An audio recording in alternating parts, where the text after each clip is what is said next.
An evening in Paris हमने इसलिए लिखा है क्योंकि पेरिस में इस वक्त शाम का समय, शाम के 7:20 हो रहे हैं।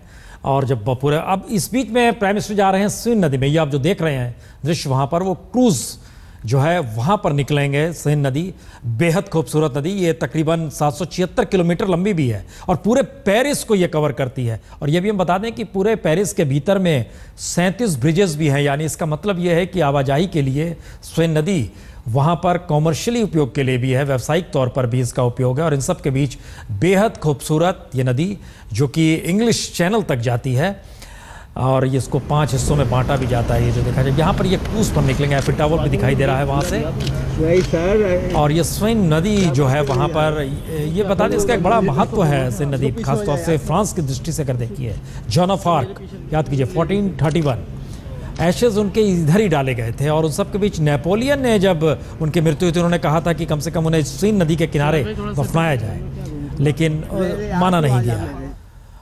तो सीन नदी वहाँ की एक खूबसूरती है, वहाँ की ज़रूरत है, वहाँ की ज़िंदगी से जुड़ी हुई है। लेकिन इन सब के बीच नदी का नाम सुनकर जिनके जहन में ये आता हो कि दरअसल वहाँ पर फ्लड आती है, तो फ्लड भी आती है सीन नदी के साथ। और 2003 में इसका प्रकोप भी देखने को मिला था। बड़ी तादाद में वहाँ पर ध्वस्त हुए थे घर, कम्युनिकेशंस ध्वस्त हुए थे, लोग तो नहीं मरे थे। लेकिन इन सब के बीच संग्रहालय जो है, उस संग्रहालय को शिफ्ट करना पड़ा था, जो कि फर्स्ट वर्ल्ड वार से जुड़ा हुआ जो संग्रहालय था वहाँ का, वो वहाँ पर। तो प्रधानमंत्री इस बीच नज़र आ रहे हैं राष्ट्रपति ओलांदो के साथ, और उसके साथ ही वहाँ के तमाम मिनिस्टर्स कुछ मौजूद हैं जो नज़र आ रहे हैं, वो भी साथ में चर्चा कर रहे हैं और ये चर्चा चलेगी। हम जरा सा इस चर्चा के बीच में अपने साथ हमारे विशेषज्ञों की राय जो है उनको भी जोड़ते चलें।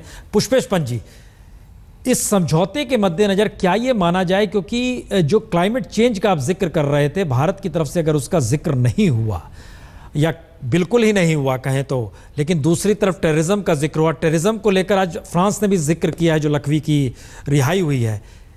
क्या ये माना जाए कि भारत की जो ज़रूरत है उसके मद्देनज़र समझौते और मेक इन इंडिया की दिशा में ही प्रधानमंत्री की दृष्टि है इस यात्रा के दौरान? नहीं, मुझे लगता है ये कहना बहुत जायज़ नहीं होगा। मुझे लगता है किसी भी विदेशी दौरे में, जैसे डोगरा साहब कह रहे थे, कि कई चीज़ें ऐसी होंगी जिनके बारे में उम्मीदें दोनों पक्षों की अलग अलग होंगी और कहीं ना कहीं वो लेन देन के बाद बीच का एक रास्ता अख्तियार किया जाएगा। तो मुझे लगता है ये अच्छी बात है कि भारत ने अपना हठ बरकरार रखा है कि हमारी प्राथमिकता आतंकवाद है, और हम इस बात का सम्मान करते हैं, आदर करते हैं कि फ्रांस ने लखवी की रिहाई के खिलाफ टिप्पणी की है, मगर शायद उससे अधिक समर्थन की उम्मीद हम भविष्य में उससे रखते हैं।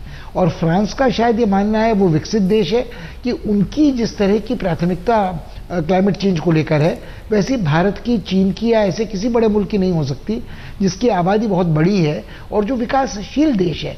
मुझे लगता है चीन बार बार अपने राजनीति में इस बात पर जोर देते हैं कि उनके विकास की प्राथमिकता को देखते हुए वो अपनी ऊर्जा ज़रूरतों को जिस तरह पूरा करेंगे, तो प्रति व्यक्ति जो प्रदूषण होगा वो कहीं कम होगा बनस्पत उसकी जो किसी खुशहाल उन्नत देश में होता है। तो मुझे लगता है कि ये बुनियादी टकराव हमेशा बचा रहेगा भारत और फ्रांस और ब्रिटेन और अमेरिका के बीच में, और मेरे ख्याल में यहाँ कहीं गुंजाइश सहकार की कहीं अधिक रहती है चीन और भारत के बीच, कि हम ये कहें कि हमारे विकास की प्राथमिकता ये है, प्रदूषण की प्राथमिक जिम्मेदारी हमारी नहीं है, और प्रदूषण जो किया गया है वो विकसित देशों ने ज़्यादा किया है, आज भी उनकी खपत ज़्यादा है उनके उपभोक्ता समाज की, तो कहीं ना कहीं वो टकराव तो बचा रहेगा।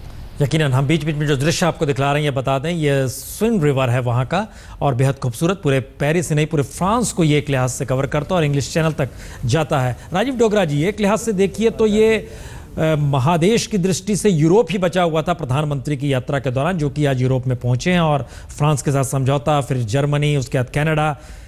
क्या प्राइम मिनिस्टर की हर यात्रा को एक साथ पिरोया जा सकता है कि उनकी दृष्टि बड़ी साफ है कि विदेशी निवेश हो, विदेशी कंपनियां आए, भारत सिर्फ एक बाजार के तौर पर ना रहे, ये एक उत्पादन की जमीन भी बन जाए, उसके जो प्रॉब्लम्स हिंदुस्तान के भीतर है वो अपनी जगह मौजूद है, इससे भी इनकार नहीं किया जा सकता है। लेकिन क्या हर जगह की दृष्टि एक ही है? राजीव डोगरा जी,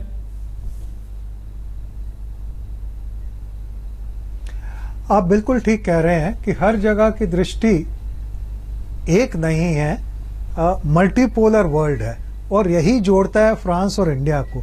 फ्रांस हमेशा कहता रहा है कि मैं अमेरिका की प्रभुता नहीं मानता, मैं चाहता हूं कि दुनिया में डिफरेंट पावर सेंटर्स हैं और वो हर एक की अपनी अपनी शक्ति है या अपनी अपनी उसकी इम्पोर्टेंस है। तो इसी लिहाज से अगर देखा जाए तो मोदी जी का यूरोप जाना एक एक्नॉलेजमेंट है कि दुनिया में सिर्फ अमेरिका नहीं है और भारत के लिए दुनिया में सिर्फ अमेरिका, पाकिस्तान और चीन के ही इश्यूज नहीं हैं। उससे अलावा, उससे हटकर आपको हाथ मिलाना पड़ेगा दूसरी शक्तियों के साथ, क्योंकि जब हमारे परमाणु बम फटे थे 1998 में, तो फ्रांस जैसे कम ही देश थे जिन्होंने आके थोड़ा सा हमारी सपोर्ट की थी। अमेरिका वगैरह तो हमारे ऊपर हावी हो गए थे। तो हाथ बढ़ाना, हाथ मिलाना डिस्पाइट डिफरेंसेस, ये बहुत ज़रूरी है। और जितने दोस्त हों, जितने दुनिया में दोस्त हों, और स्पेशली ओल्ड वर्ल्ड के, क्योंकि यूरोप जो है उसका दृष्टिकोण हमेशा स्टाइलिस्टिकली और नुआंस के तरीके में अमेरिका से डिफरेंट रहा है।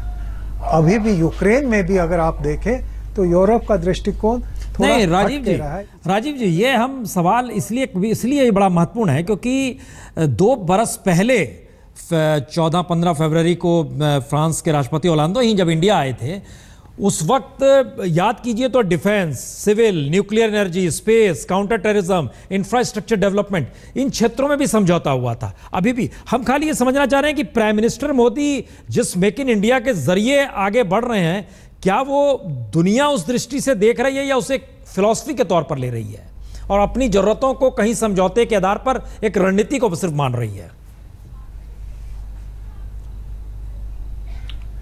देखिए, शाहनवाज जी ने शुरू में कहा था कि ये कोशिश है और उस कोशिश का क्या परिणाम होता है वो तो देखने की बात है, पर एटलीस्ट एक स्टेप लिया गया है। जहां तक दुनिया का सवाल, दुनिया सिर्फ मेक इन इंडिया से नहीं इम्प्रेस होगी। वो तो कई सालों से भारत कोशिश कर रहा है कि आप यहाँ पे अपनी इंडस्ट्री लगाएं, पूंजी लगाएं, पर जो इन्वेस्टमेंट करना चाहता है वो देखता है यहाँ की करप्शन, यहाँ की इंफ्रास्ट्रक्चर, यहाँ की रेड टेप। जब तक ये 3 चीजें नहीं खत्म होंगी तो मेक इन इंडिया सफल नहीं हो सकता। प्राइम मिनिस्टर जरूर सराहनीय कोशिश कर रहे हैं, पर सिर्फ उनकी कोशिशों से तो बाहर के टाटा और बिरला तो यहाँ नहीं अपना पैसा लगाएंगे ना। बिल्कुल। सलमान सोच जी, ठीक प्रॉब्लम यही मनमोहन सिंह के दौर में भी थी। भारत के भीतर की लाल फीताशाही हो या जो भी प्रॉब्लम्स यहाँ को लेकर दुनिया देखती है, यहाँ पर कैसे निवेश करें, सेम प्रॉब्लम वो हटी नहीं है। हालांकि प्राइम मिनिस्टर मोदी कह रहे हैं कि हमारे पास बहुमत है, हम देखेंगे, इसको कम से कम रास्ते में कोई अड़चन ना बने। जाने से पहले भी उन्होंने कहा था लाल फीताशाही नहीं चलेगी। क्या भारत के लिए यही सबसे बड़ा प्रॉब्लम है?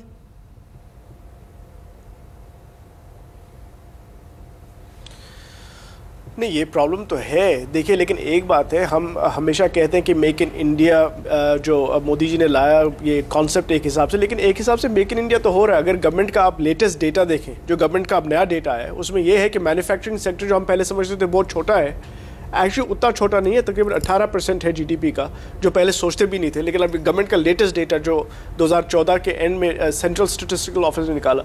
लेकिन हमें बाहर के मुल्कों को तब भी यहाँ लाना है, उनकी कंपनीज को लाना है, उनको एक हिसाब से अट्रैक्ट करना है। हाँ, लेकिन हमारे यहाँ पर प्रॉब्लम्स हैं, उनको भी टैकल करना है। तो लेकिन ये कोई होगा, आहिस्ता आहिस्ता ये होगा, इंप्रूवमेंट्स आएंगी। पहले इंप्रूवमेंट्स हुई हैं और भी होंगी, और हम उसको वेट करना चाहिए। लेकिन मैं एक चीज़ आपको ये बताऊं कि हमारा काम ये भी होता है कि हम लोगों को, जो घर पे बैठे लोग हैं, वो टीवी देख रहे हैं, हमारी बात सुन रहे हैं, उनको भी हम कुछ फैक्ट्स बताएं ताकि उनको भी आइडिया आए कि हम कहाँ पर हैं। जैसे आपने 2 बिलियन यूरोज की बात की, एक एग्रीमेंट हुआ। चीन के जब प्रेसिडेंट शी जिनपिंग गए थे फ्रांस, तो 18 बिलियन यूरो का एग्रीमेंट हुआ जी, ठीक है ना। तो अगर हम सिर्फ 2 बिलियन यूरो को देखें गए, वो बहुत अच्छा है हमें, यानी कि वो कंप्लीट बात नहीं होगी। हमें ये देखना है कि हम 2 को 20 कैसे पहुंचाएं। और उसमें जो ये डील हुई है, जैसे आपने कहा भाई डील हुई है, विदाउट मिडलमैन डील होगी, ये गवर्नमेंट टू गवर्नमेंट। लेकिन हमें यह भी देखना है कि ये डील अभी नहीं हुई है। ये मनमोहन सिंह जी और होलांद जी ने 2013 में ये डिसाइड किया था कि कोई मिडलमैन नहीं होगा। तो यानी कि ऐसा ना हो कि अब शाहनवाज जी कहेंगे देखिए मोदी जी आए तो मिडलमैन को खत्म किया। ये एग्रीमेंट पहले हुआ था, अब ये एग्रीमेंट गवर्नमेंट ऑफ इंडिया आगे चला रही है। लेकिन मैं सिर्फ ये कहना चाहता हूं कि एग्रीमेंट आप कितने भी करें,